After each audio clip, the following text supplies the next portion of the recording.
Hello and welcome to The Bottom Drawer, the latest online series by the Bagri Foundation. I'm Anna Temby, Literature Programme Manager at Asia House, and I'm delighted to be interviewing Intan Paramaditha for the 7th episode in this series, which asks writers to tell us a bit about what inspired them to write, hinged around early efforts, unpublished writing, these pieces that are often described as the bottom drawer because that's where they end up being left. Intan Paramaditha joins us today, and if you have any additional questions for her, please leave them in the comments afterwards and we'll endeavour to get back to you as soon as we can. Just briefly to introduce Intan, she is an Indonesian writer based in Sydney. She holds a Ph.D. from New York University and teaches media and film studies at Macquarie University. She is the author of the short story collection Aqua Knife, published in the UK in 2018, and the novel The Wandering, published in February this year in the UK. It was selected as Tempo Best Literary Fiction of 2017 and a winner of a Pen Translates Award from English Pen. Both books were translated from the Indonesian language by Stephen J. Epstein and published by Harvill Secker. Thank you so much for joining us today, Intan. I loved The Wandering so much. I had so much fun reading it and going down all the different story threads. I wanted to start by looking at The Wandering a bit more closely. It was written over the course of 9 years, and I think you moved and lived in different countries during that time. It's a choose your own adventure novel, which I think has 15 different story threads to it, so quite a complex narrative structure. I can't even begin to imagine how you would start crafting something so complex, and I just wanted to know how the novel evolved over that 9-year period from kind of the earliest concepts to the finished published work. Sure. Thank you so much, Anna, and thank you for having me. It's a pleasure to be here today. So, the idea came to me when I think it was around 2008. I was in Indonesia at that time. I was in Jakarta, in my hometown. But I was a PhD student in New York. So, and going back at that time felt really strange because I felt like, oh, it's returning home, but home didn't feel like home. It was quite different. And then when I went back to home, okay, in New York, that didn't feel like home either. So it's that feeling of being neither here nor there. Although I feel like I've been everywhere. So I felt like I wanted to write about this experience, being a traveler, and at the same time being displaced in this kind of globalized world where everyone is sort of mobilized. So everyone travels for one reason or another. So I started to think about this concept. At first, it was like the idea was a short story collection. So stories about travelers, different kinds of travelers, from international students to refugees, migrant workers, all kinds of traveling subjects. And then they're all connected through the motif of the red shoes, because I was inspired by Hans Christian Andersen's The Red Shoes, which I think is really symbolic. It really talks about women's desire to travel, but at the same time, it's a punishment for that kind of desire. And so, I compiled some stories, and then I thought I wanted all these stories to be sort of connected. And then I thought about the choose your own adventure structure. I wanted to do this kind of novel. I guess when after I published my first short story collection. But at that time, I didn't have any reason to actually use the structure. It felt so gimmicky to me, and it felt like it was just for fun. There was no strong reason. But then at that time, when I thought about this idea about travel and displacement and making choices, and you can actually end up somewhere that you don't want to be, I feel like having this kind of structure that allows people to choose their own paths, it would be really interesting. And at the same time, it makes you think about your choices, and that your choices are not really free because they're always structured. Even when readers tell me that they make certain choices, they feel like they're really affected by the baggage in their head, by the kind of comfortable ideas about travel. So yeah, so that's the initial idea, and I started working in 2008. I was doing my PhD at that time, so the main thing that I did was the PhD dissertation, of course. So this was like a side project. So I finished. At first, I created like a map with different paths and different endings, and then I worked on individual storylines. So after I finished one plot, I stopped, and maybe I didn't write for a year because I had to work on my thesis. Yeah, and I guess that's an interesting question about how the ideas changed in the course of 9 years. When I guess at first I was really interested in the idea of in-betweenness. So the original title in Indonesian language is Gentayangan. And it's well, it means the wandering. It means wandering, but Gentayangan has another meaning. So we use the word gentayangan when we talk about ghosts. So ghosts are they're wandering. They're between the world of the living and the world of the dead, but they're not really here nor there. And I use that kind of metaphor to talk about in-betweenness that a lot of people experience as travelers.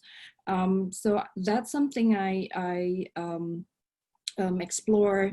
Also the idea of women who travel, because within the Indonesian context, there's increasing conservatism where women are discouraged from pursuing their dreams, or they're not allowed to travel.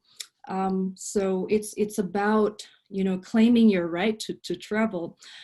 But the more I travel, the more I realize that it's not just my characters, but also I experience borders. I mean, borders are very real to me as a woman of color coming from a country in the global South, and I feel like I have the whole third world history with me. So the colonialism feels really real, and that's why I guess over the years the idea of that colonialism is really part of your history of travel, and coloniality is actually ongoing. Those ideas really shape the novel. So it's really moving from in-betweenness and feminism to more reflections on how our travels are really shaped by the history of colonialism. Yeah. And because I know you lived in different countries over that 9-year period, and I think you first had the concept for the novel when you were living in New York. So do you think from the initial idea that you had in New York, did living in different countries as maybe what you would say a third world woman, which is a term you use a lot in The Wandering, has that shaped how the novel's progressed, or maybe the different story threads, and that there may be original story threads that you had thought about in New York that changed over time because of your different experiences living in different countries over the years? Yeah, I guess if you've read The Wandering, you feel that I guess the experience in New York is really I guess that's probably the strongest, because that's where I lived for many years, and I couldn't. I lived in Queens, and I guess a lot of my neighbors appear in the novel. Yeah, so definitely moving around and meeting different people. These experiences really shape the way I view my novel. Some of characters in my novel include my landlord, Okay. who don't speak English, but he has properties everywhere, and then he sort of avoids taxes. Is Mr. Yeah, Chow a kind of Mr. based on a real landlord? Yeah. And then also there's this character from Peru that's Yeah. also my neighbor, actually, but not that handsome like in the novel. But yeah, but that experience of just going as undocumented migrant to America for the sake of a better future for the daughter. That's a story that he told me, and I heard so many stories, and all these stories really shape the way I think about travel and about the wandering. And I think in a way that experience living in Queens makes me think about cosmopolitanism from a different way. Not the kind of cosmopolitanism promoted in mainstream media, like Instagrammers or bloggers having fun in beautiful locations, but the kind of that idea of being in the world and really reclaiming it, but in a different way, sort of cosmopolitanism from below, not the kind of glamorous cosmopolitanism. So in Queens, everyone seems to sort of reclaim the city in different ways, whether it's through the language. They insist on using the language and using the or showing their culture in specific ways, and I really love that. Like, yeah. So I think a lot about how these people are also travelers, right? They are maybe they are refugees, maybe they are undocumented migrants, but they are all there in that mini world, and they meet. So I think that's yeah, I like to think about cosmopolitanism in that sense, like moving away from the idea of sort of neoliberal cosmopolitanism that's really promoted in mainstream media. Yeah, I think that's really interesting because I think sometimes there's a debate about why are some people classified as expats when they move to a different country, but then other people are classified as being immigrants or migrant workers. And I just think your novel's so interesting because you think as a sort of choose your own adventure story and sort of making a pact with the devil, there'd be quite a glamorous edge to the travel, and like you just mentioned about kind of the travel you see through Instagram. But I think the fact is your character, the protagonist in New York, has to get a job. Even though she's made a pact with the devil, and she has, I think it's like $20,000 in her bank account. She still experiences life as a migrant worker and meets all these other immigrants that you kind of touched upon.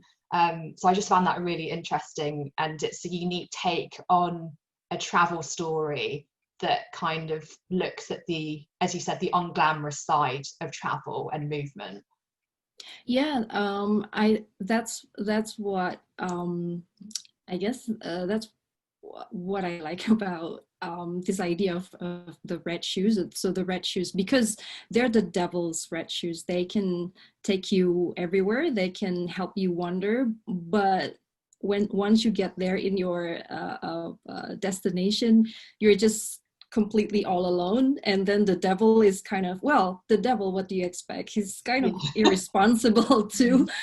So if you have no social capital, social network, if you have no safety net, you are not part of the city because of your where you come from, your gender and class, then you are the choices are limited for you, and that's why the protagonist, well, you have to marry this white guy to actually save yourself, which is, you know, for a lot of readers, well, I don't want to be put in that position. Oh no, but you have no choice. Yeah, yeah. Yeah.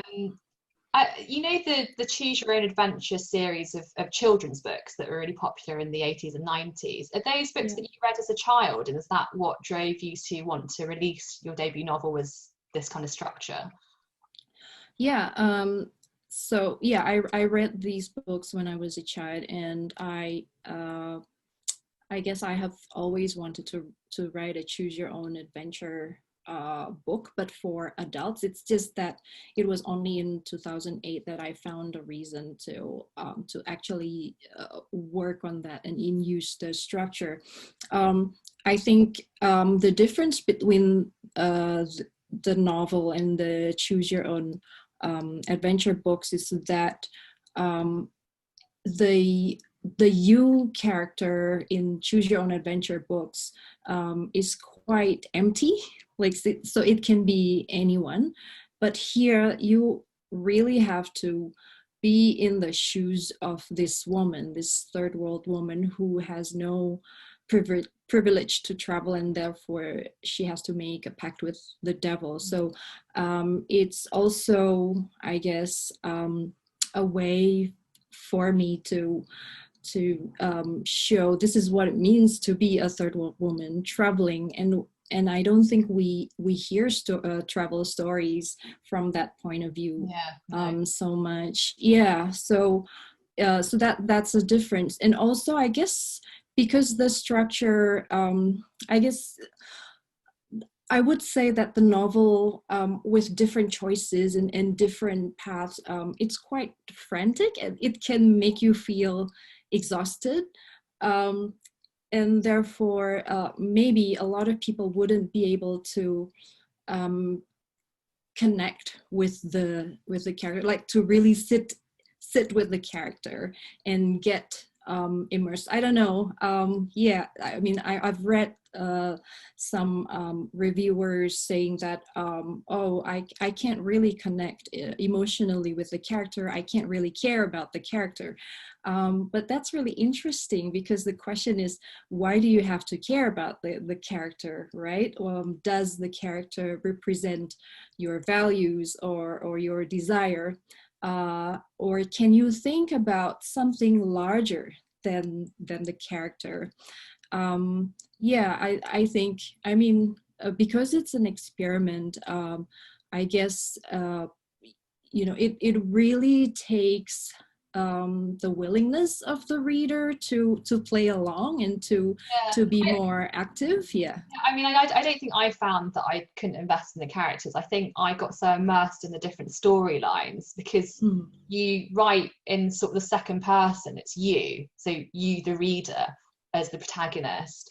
And I think I said to you, I read it in 2 sittings because I wanted to explore every single story thread, because perhaps sometimes you, as a reader, won't completely connect with the storyline because that's not the story that you want to choose. But then obviously the beauty of it is that you can then go and choose a different pathway. So I think I would go along a certain story thread and then it would finish, and I'd be like, oh, I didn't really want it to end that way, so I'll just go back and choose, what if I chose this path instead? Would this lead me to an outcome that I can resonate more with? So I just think that because there's so many different storylines, there's going to be something that resonates with different people, because they're all such different endings. You know, there's obviously, I don't want to, I mean, it came out in February, so I don't feel like I'm giving up too much away, but you know, one story thread, you end up with the migrant worker going to Peru, and it's kind of quite a nice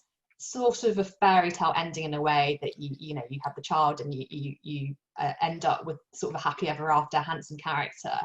And for me, that wasn't satisfying, so I went back and then I chose a different path. I ended up with you know, Yvette's a woman, so you end up with a relationship there. And I just think there's so many different paths that you can take. Right. I think there is going to be one storyline and one view of the character that will resonate with you because they're all so different. Mm-hmm. Mm-hmm. I also wanted to look at, with Apple and Knife, you are looking at fairy tales and the kind of popular traditional fairy tales, and you're retelling them from a feminist perspective, which is so interesting. And also, obviously, you've touched on the Red Shoes, the famous fairy tale by Hans Christian Andersen. So fairy tales and myths, both Indonesian and European, I think, play such a big part in your work. Did you grow up being told lots of fairy tales as bedtime stories, or did you have lots of fairy tale books when you were growing up? What is that influence of the myth and the fairy tale that has made you want to explore it so much in your work? Yeah, yeah. When I was a child, I read fairy tales, folk tales from the Western tradition and the Indonesian tradition, and I loved them, especially when I read the Brothers Grimm, because they're just grim. They're just really dark, and I love the part that's not really Disney, the part where everything turns violent.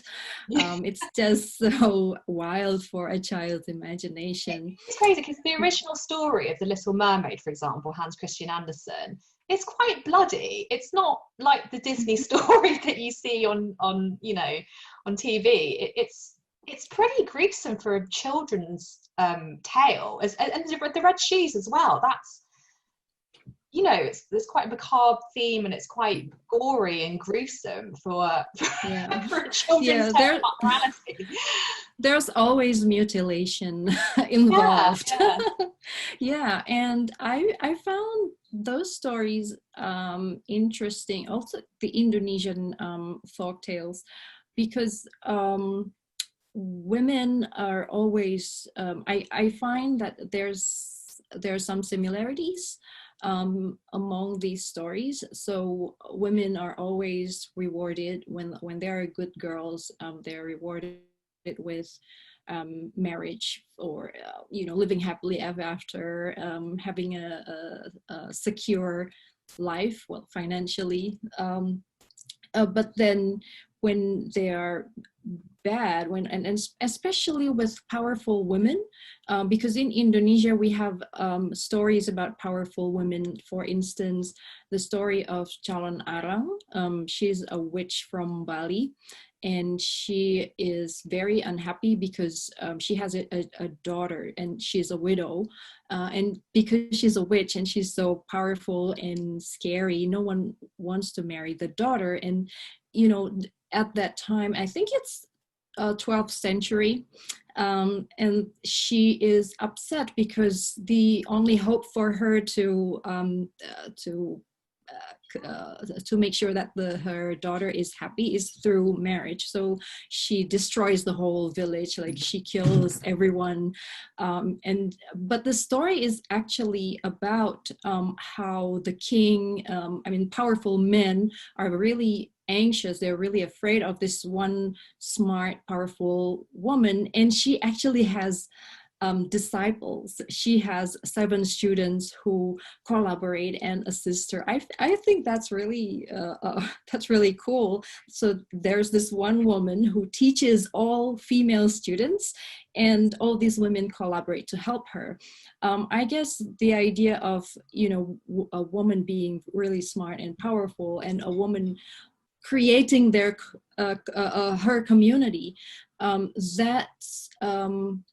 that can be a threat to the community, and therefore they have to be punished. And of course we see a lot of gruesome punishments in Western fairy tales. yeah. So that's my initial interest in fairy tales. So I grew up learning more about women around me, and I read more about bad women, and then I decided for Apple and Knife, well, I wanted to talk about these women, women who are disobedient, women who are vengeful and monstrous, and basically to show that there are certain structures that shape the way they behave, why they're really monstrous. Mm. I think that's really interesting, the monstrous women in your work, because I think your work has been described as being gothic feminism. I don't know how that sits with you, but the women, especially all the different female characters in Apple Knife, are so non-stereotypical, and I think it's really interesting how you challenge the idea of what is beauty and what is beautiful, because I sort of see a lot of the female characters initially being perceived from a male gaze. You know, they're beautiful, they're sexy, they're sensual, and then they reveal themselves, their true selves, as being often quite gruesome or monstrous. And is related to feminism. And I was just wondering, has your academic research and stuff that you've delved into and looked at over the years influenced how you treat your female characters in your fiction? Yeah, the academic and also my the way I learned by myself, I guess, through the people around me, meeting different women. I guess the role model for me was my mother, because I thought that when I was growing up, I thought that she was weird. Um, she acted really strange. I wrote an essay in O Comely magazine about her, and apparently why I perceived her as a weird woman. It was because I expected the kind of there are certain expectations of motherhood, and I try to fit my mother within a sort of a stereotypical parameter of femininity, and obviously she had a lot of complex issues, and she couldn't be fit within those parameters. So I started to learn more about my mother, why my mother behaved in a very strange way. Why I thought she didn't love me, but oh no, she had her own issues. For instance, she didn't have enough support system as she dealt with patriarchal oppression. I mean, unlike me, perhaps I could talk to friends or read feminist books and then have a group discussion, or things like that. My mother didn't have support system like that, and therefore the way that she articulated her anger was very monstrous. So she was the one who taught me about monstrosity, and therefore I learned more about monstrous women and why they became monstrous. And then, yeah, of course, the academic work really helped, because I started reading feminist theories when I was in my I guess I was in the university doing my BA. I did English at that time, and then it wasn't just feminist theories, but also feminist literature, like for instance, Charlotte Perkins Gilman, The Yellow Wallpaper, where you really see this the idea of woman being trapped and within the confines of the society, and she is trapped in the wallpaper, and that kind of the idea of mad woman in the attic in Western literature is sort of I think it helps me connect with the situation of women around me, including my mother. So yeah, so I learned a lot from the academia and also from my own experience. And I guess you talked about the idea of beauty in apple and knife. I guess part of it was the context in Indonesia. When I started writing, it was in mid 2000. There was this whole celebration of women writers who emerged like in the late 90s, early 2000, and they all wrote about sex and sexuality through, I would say, a liberal feminist lens, sort of celebrating the body and sexuality. But at the same time, a lot of people thought that the characters are very sexy, and these women are also very attractive, very glamorous, and I feel like I want to do something different. I also wanted to talk about sexuality, but not in a way that's sensuous or glamorous, but in a more ugly, darker, very dark. Yeah, so I'm interested in this idea of the object, like this the parts of the body that you don't want to talk about, the parts that you just want to reject, and how they're actually part of you, and at the same time it's like accepting your monster too, by talking about the dirty, ugly side of you. So yeah, so that's a little bit about beauty. Yeah, that's so interesting. I also wanted to look at kind of your early drafts and your early writing, because I understand in Apple and Knife, and you mentioned just now that a lot of those stories you started writing some years ago, and then did you revisit and rework them for publication, or were they printed as per the early drafts, or how did they evolve over time? Well, yeah, some of the stories in Apple and Knife are quite old because they're from 15 years ago, from this short story collection called Black Magic Woman. So there are some changes, but mostly they're more the changes are more about how to provide a clearer context, but not. I didn't change the story too much, and I guess it was more about picking which stories from that collection, because Apple and Knife consists of stories from two different books. One is the one published in 2005, and the other one is an anthology with two other writers published in 2010. And in 2010, I felt like I became more mature, and the stories, I actually like the stories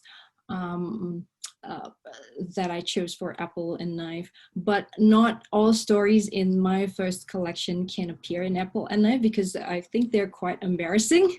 What elements would you say are embarrassing, or how has your style evolved over the years that you look back on those pieces and you think, oh, that was writing that I wouldn't want to publish today? I think my early works are quite angry, and I don't really know how to.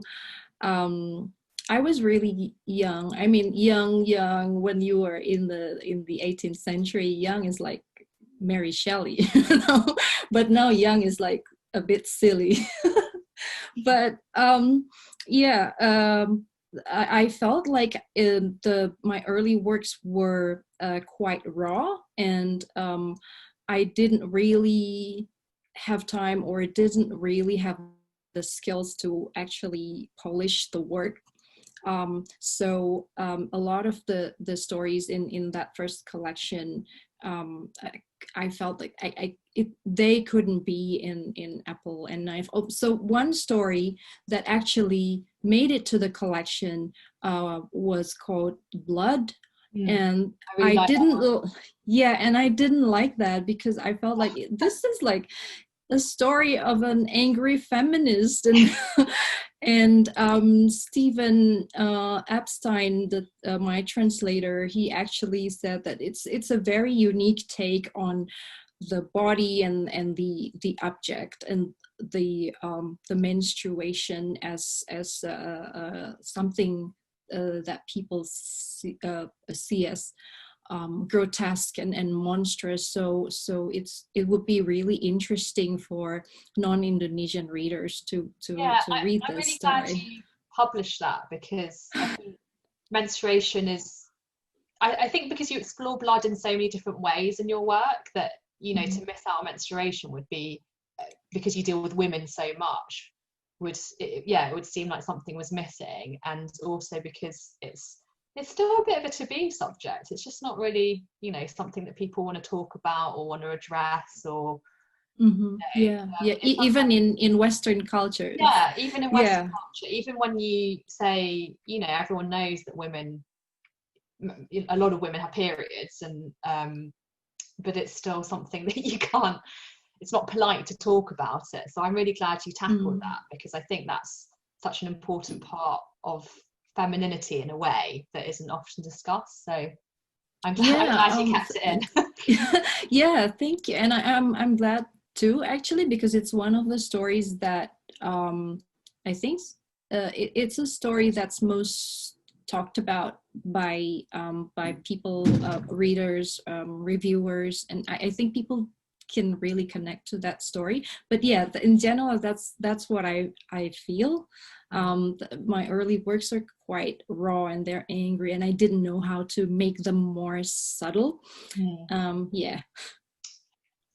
there, because your work is dealing so heavily with women, are there some female writers, both Western and Indonesian, that have really inspired your writing? So I was inspired by Mary Shelley. Obviously, I did my undergrad in Indonesia.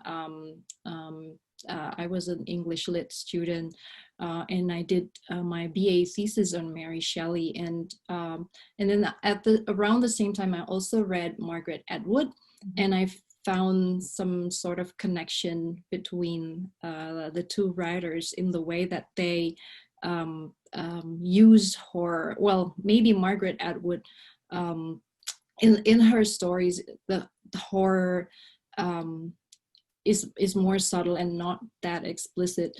But I feel like horror is a strong element in both works, Mary Shelley's and Margaret Atwood's. And then from them, I learned that, so you can actually trace the political potential of horror. Horror can talk about something else. It can talk about feminism. It can talk about philosophy in the case of Mary Shelley. What happens if men plays God, for instance, in Frankenstein. They really taught me to see horror in a more, I would say, complex way. And I was also inspired by an Indonesian writer, poet, Tuti Herati. She was actually the one who returned to that myth of Calon Arang, the Balinese witch. So she told the story in her long poem called Calon Arang from a feminist perspective. Right. So for her, this is the story of a society that fears powerful women, and how powerful women must be destroyed if they start to threaten the power of men. That's really interesting. I also wanted to touch on film, because you have a PhD film studies from NYU, and you currently are a lecturer at Macquarie University teaching media and film studies. So what made you want to write books? Was it something within film that inspired you to want to explore writing, but kind of publish novels and short stories? And are there particular directors or screenwriters that have kind of influenced how you shape your work? I see myself first and foremost as a writer, I guess, because and also a literature person. So I did my BA in Indonesia in English lit, and then I went to the US to do my master's, also in English lit, because I really love literature and I love writing. And then I went to the US to do my master's also in English. But around that time, I thought I wanted to do a PhD, and I started to look at PhD programs, but I didn't want to do English because I was really interested about what happened in my country at that time, the burgeoning of independent filmmakers, and this coincided with the end of the authoritarian regime. So there's the element of new aesthetics and new ways of articulating political position, and I found these new things are really interesting. And of course, I love movies. So I decided to study cinema. So yeah, so I guess I've always been a writer. It's just that my academic interests expanded sometime in around 2007. Yeah, 2007. And I guess, so my approach to film is more anthropological. So I'm interested in film and activism, in how people use the media to create political intervention. So I'm not the kind of, film scholar using the formalist approach, studying films scene by scene. But of course, I love cinema, and you probably see that cinema is a major thing in The Wandering.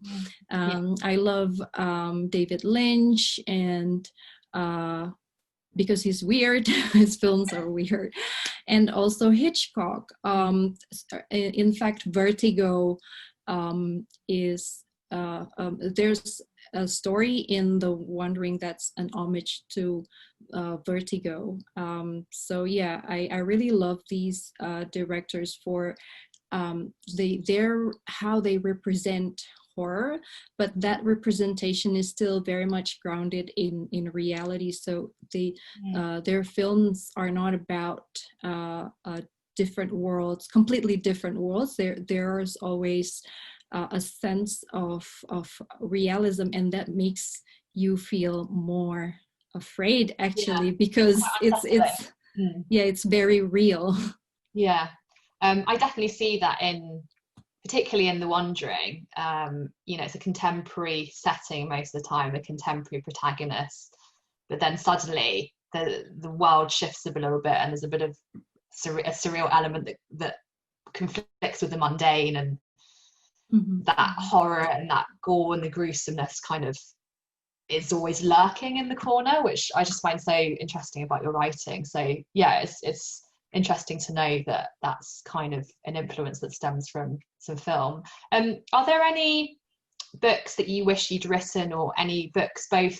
I mean, I guess it's a bit complicated because a lot of Indonesian writing is reliant on translation. So I'm sure there's a lot of work out there that is amazing, but unfortunately English-speaking readers can't access. But are there particular ones that have been translated that you'd really recommend we all go and read? And are there any kind of books in the Western canon that you wish you'd written or have really, really inspired your craft and your work? Yeah, well, because I am always championing literature in translation, I'm going to talk about two upcoming books. So they're not out there yet, but please anticipate these books. So the first one is actually, it's a small book. It's a chapbook from Tilted Axis Press.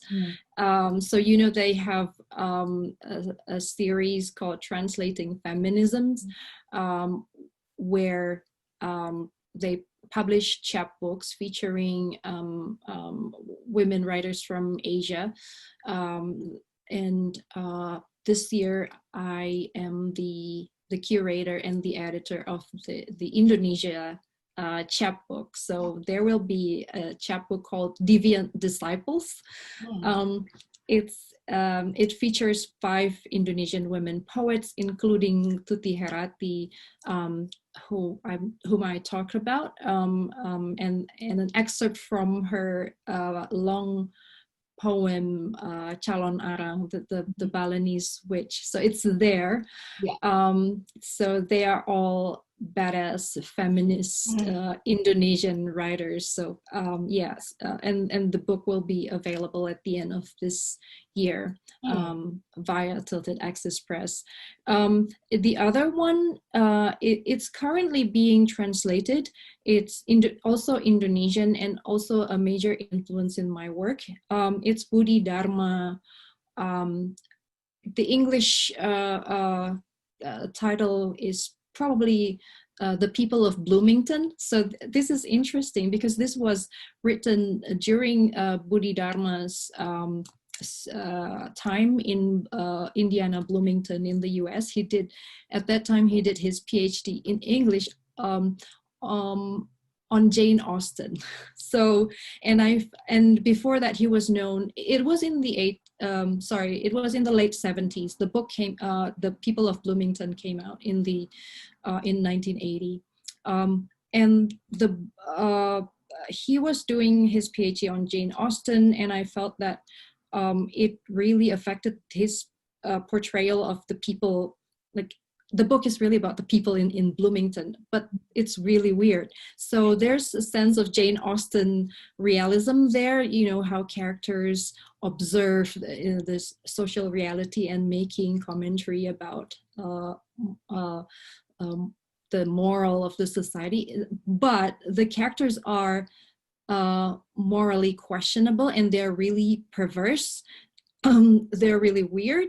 And so it's like Jane Austen, but with an absurdist twist.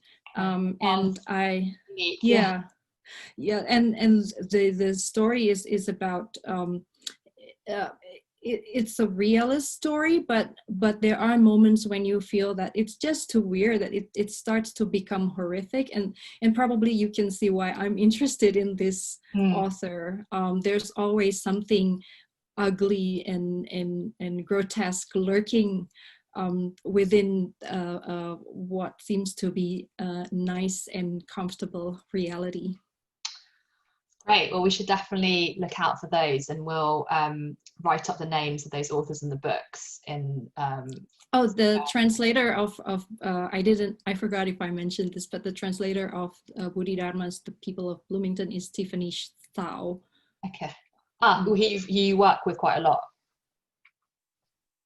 You work with Tiffany quite a lot in your own work, don't you?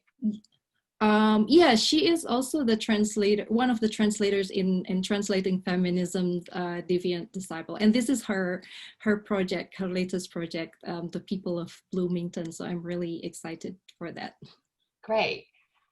Well, thank you so much for joining us today. It's been a really fascinating conversation, and thank you, Anna. Really interesting to explore your work in a lot more detail. And as I said at the beginning, if anyone has any questions for you, to leave them in the comments below, and we'll get back to everyone as soon as possible. So thank you so much, Intan. Thank you for having me.